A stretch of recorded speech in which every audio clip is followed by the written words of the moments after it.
Euroopa võitlusspordifestival 2026 haridusprogrammi juht Eleri Tähtre. Mida täpsemalt teeb klassi haridusprogrammi juht?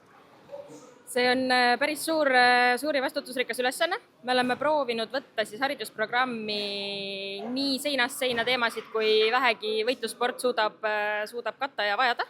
Et alustada puhtalt üldfüüsilisest trennist, millele hakata igasuguseid võitlusspordioskuseid ehitama, kuni täiesti personaalbrändinguni välja, et puhtalt sportlasest saaks ka suur täht suurel laval.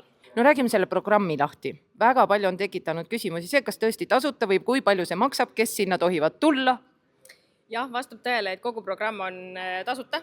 On tasuta nii võitlussportlastele kui kogule avalikkusele, nii et kõik on tõesti oodatud. Nii et jalkavennad võivad ka tulla? Kõik on oodatud. Pakume siis küll võitlusspordi suunitlusega, aga ma arvan, et kõrva taha panna on sealt kõigile. Et toome välja siis teemad toitumisest, vaimsest tervisest, üldfüüsilisest treeningust, teeme ägedate sportlastega masterclasse ja pakume midagi ka treeneritele ja kohtunikele, nii et tõesti kõik on oodatud. Kas ma saan aru, et sa oled selle haridusprogrammi püüdnud kokku panna niimoodi, et kui sportlane käib kogu selle programmi läbi, siis ta tegelikult saab nii-öelda üsna tervikpildi sellest, kuidas sportlasena ja inimesena, noore siis tuleviku tippsportlasena võiks oma karjääri ja oma tervist ehitada, hoida? Just, et kogu selle haridusprogrammi eesmärk on tegelikult alustada aast ja oost vaimsest tervisest ja toitumisest ja hakata sinna peale ehitama siis igasuguse üldfüüsilise, erialaspetsiifilise spordiga, kui ka siis on võimalik minna kuulama treeneritöö ja personaalse brändingu seminare, et jõuda lihtsalt sportlasest ka suurtele lavadele. No Eleri, minu lugupidamine. Ma olen kaua aega ootanud, et me räägiksime võitlusspordis ka vaimsest tervisest rohkem. Kes tuleb rääkima vaimsest tervisest ja mida ta täpsemalt räägib?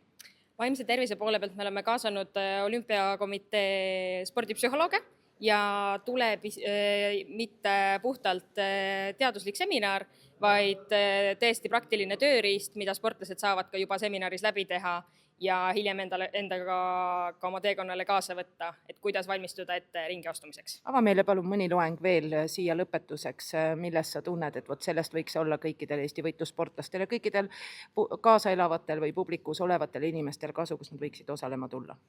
Ma arvan, et laiemad publikud kindlasti toetab igatpidi nii toitumisalane koolitamine kui ka üldfüüsiline treening, aga ma ise näen kõige suuremat väärtust sportlase jaoks tegelikult personaalbrändingus, sest et me näeme, et selleks, et ikkagi täna selles sotsiaalmeedia ühiskonnas kuhugi jõuda, sa pead olema valmis esinema ja näitama ennast, kes sa oled ja mida sa oskad.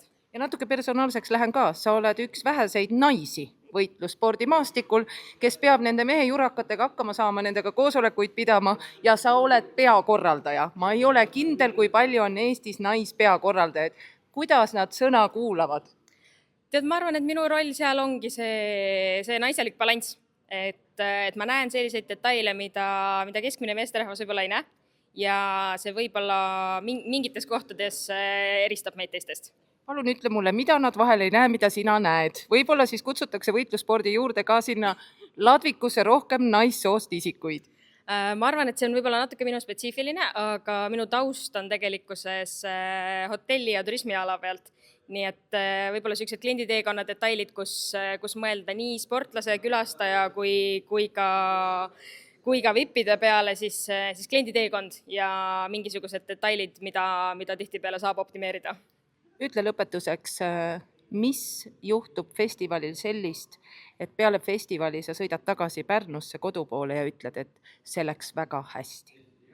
Ma arvan, et kui ma mõtlen täiesti enda poole pealt, siis see hariduslik väärtus, mida tegelikkuses nii noored Eesti sportlased kui ka välismaalt tulevad sportlased tegelikult endaga kaasa viivad.